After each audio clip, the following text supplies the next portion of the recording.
Pengamat politik Rocky Gerung mengomentari langkah Partai Demokrat yang memutuskan mendukung Prabowo dalam Pilpres 2024. Menurut Rocky, hal itu akan membuat Jokowi cemas.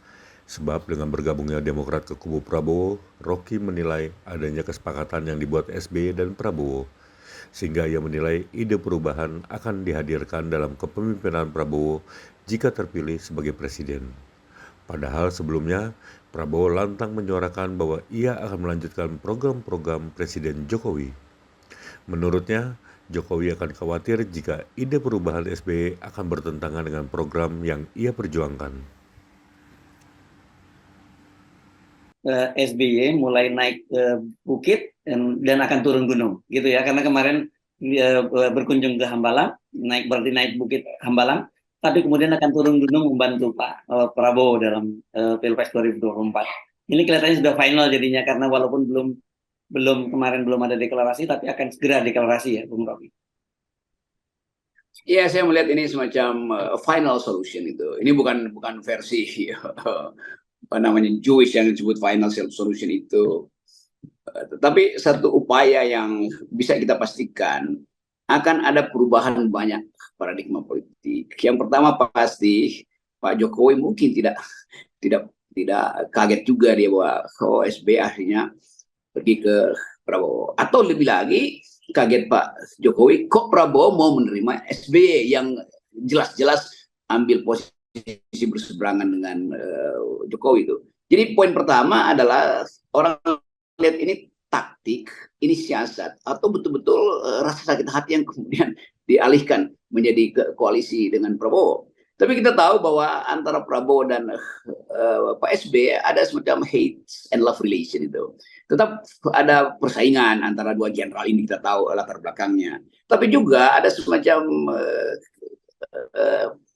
selaput yang membungkus mereka yang disebut esprit de corps itu. Bahwa mereka ini pada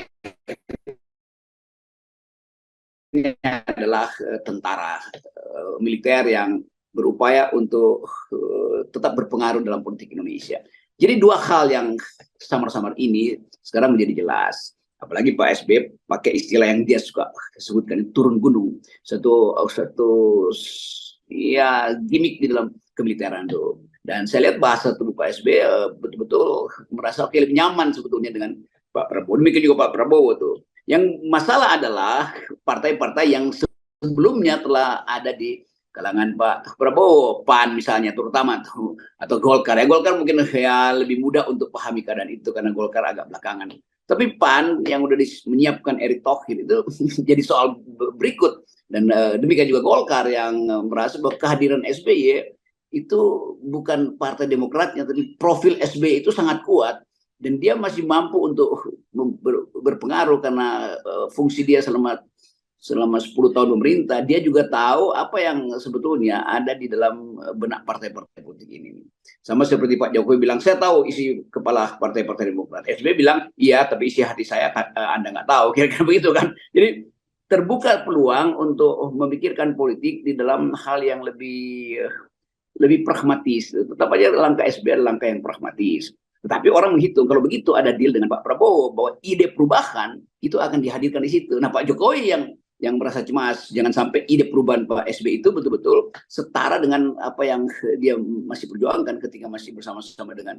Saya kira udah ada pembicaraan yang diam-diam di antara para jenderal yang melihat bahwa situasi Indonesia memang agak merepotkan karena cewek-cewek Presiden Jokowi yang terus-menerus nggak ada kepastian. Jadi saya mau terangkan dengan satu kalimat, cawe-cawe Presiden Jokowi berbuah kendali yang tidak bisa dia pegang lagi itu. Kalau dia masih bisa pegang kendali, nggak mungkin Prabowo mengundang atau menerima Demokrat. Dengan kata lain, Prabowo juga punya siasat yang lain yang sangat bisa berbeda dengan Pak Jokowi. Nah, begitulah politik yang sering kita katakan. Politik bukan sekedar the art of the possible, seni tentang yang mungkin, tapi seni untuk attacking the impossible, seni untuk menghilangkan keraguan bahwa yang tidak mungkin pun bisa dilakukan.